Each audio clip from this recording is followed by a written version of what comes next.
What is going on, guys? It is Bucky and welcome to your 27th, I think, let me check real quick, 27th Java tutorial. And in these next couple tutorials we're going to be going over user interaction. For example, whenever the user clicks like up on their keyboard or presses escape, you want the either character to go up or quit the game or to move around or something. Or whenever they click a mouse or move it around, you want the person on the computer to aim a gun or something like that. In this kind of needs user interaction for this, but before we just jump right into user interaction, if you haven't noticed, in the last couple, or pretty much all of the tutorials, there's kind of this core bit of code that we need to type over and over and over again. A lot of the same methods like run, the main loop, the display modes, and we're going to have to keep typing this code over and over again unless we make a class that stores all the core programming in methods, so we can just make an abstract class and then we won't need to keep typing it over and over again because it takes up a lot of time in these tutorials. So for one last time, we're going to type it, like I said, one last time in an abstract class, and that way we can just inherit from it and we won't have to cover it over and over again. We can just keep learning new material.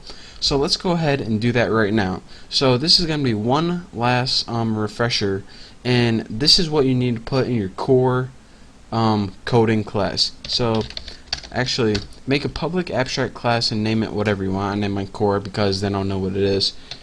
Private static display mode. Name it modes. This is going to be your display modes. And let me go ahead and end that right now and put new display mode, and the first one will be 800 by 600 32-bit and 0 refresh, and that's a comma, not a semicolon. And let's just go ahead and copy this 3 times, and these are going to give you your display modes. So this is going to be 24 and 16, and let me go ahead and copy this one. And this is going to be the same thing but 640 by 480, and it's going to be 32, and of course like before 24-bit and 16-bit depending on what your graphics card is in the mood for. And we need 2 more variables, private boolean running, and this is either going to be true or false. True if your game is running, false if it's not, and that's gonna do the never-ending loop, which only ends if you call stop method. But anyways, protected screen manager S, and there we go. Looks good. And now we can go ahead and build our stop method, which is public void stop, and you're gonna call this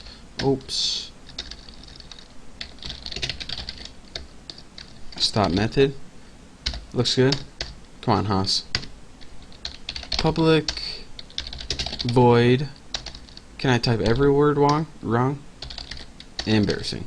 Public void stop, and you're going to call this whenever you want to stop your entire program. And what it's going to do is take this running method, which is going to be set to true initially, and it's going to take it false, and we're going to have while running, so it's going to be true, and this is going to break you out of that main loop.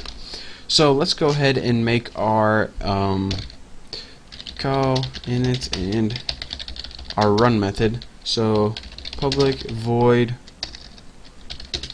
run, and what this run method is going to do is try to call, make our catch. Actually it's going to be finally, so try init, and we're going to build these methods, and game loop right like that, and then after it's done running both of those, finally is gonna restore your screen. So s dot restore screen, just like that, to exit full screen. So now we have to build this init and game loop, and then just 2 more methods that pretty much do nothing. So let's go ahead and build first. Let's go ahead and build init, so it pretty much sets to full screen and does something with variables. So public void init, no parameters, and what this does is it's going to set your screen manager object. So s equals new screen manager, just like that, if I remember to put these in. And I just have a little thing for putting the equal sign, just like that. So now it's gonna get your display mode.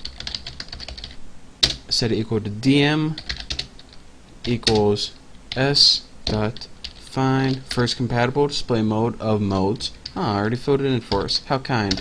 Thank you, sir. You're a gentleman and a scholar. And s dot set full screen with dm. Wow, this is a little too easy. It's filling everything in for me. That's the joy of building all your methods the same name as your variables. Awesome. So now let's go ahead and build our window object. Window w equals s get full screen window. Look at all this stuff just filling in for me. W set font, and my font's going to be new font, and it's going to be, let's put it Arial. Nice and simple. Font plain with size of 20. Nice viewable. And go ahead and end that. And now what we need to do is set background and foreground. So w dot set background right there, and we're going to set this equal to color dot green, because it's the first color I thought of, and w dot set foreground, and this is going to be color dot white. So our text is going to be white on a green screen, but not a real green screen, just that our computer is going to look green. And now we're going to set running equal to true to begin with, because we need to set it equal to something or else it won't know. So now after init, let's just go ahead and make our main game loop if we have time. Main game loop, and remember, name it whatever you named it up here, and I'm gonna name it public void game loop. I'm not gonna take any parameters, and this is gonna pretty much keep your game running. So long start time equals system dot current time in milliseconds, and now long come time equals, not minus, equals start time, and this should be capitalized, of course. And now let's go ahead and make our loop while. So while true to begin with, what's going to happen? Long time past, set it equal to system dot current time milliseconds minus cumulative time, and why am I getting, oh, right there, minus, embarrassing, time passed equals that, come time plus equal time passed update time, and we're going to be building this update method in just a bit, so that's why we're getting error. So graphics to D, I'll just name it G equals s dot get graphics, and draw G, of course, to draw whatever on the, wow, look how I spelled draw, that's embarrassing. And when you're trying to do everything real fast, G dot dispose, good housekeeping, and s dot update right there. And now the last thing we need for now is to try to make our thread go to sleep, so give our computer a break. Thread dot sleep for, let's go 20 milliseconds, that should be plenty of time, and catch any errors, but we shouldn't since our code should be good. So catch exception EX and do nothing with it. So now that we have all that, we just need to build an update and a draw, which we will do in the next tutorial, and everything else looks good to go. So in the next tutorial we're going to be finishing up this and also going over what we actually came here for, and that's how to test keys and get user input.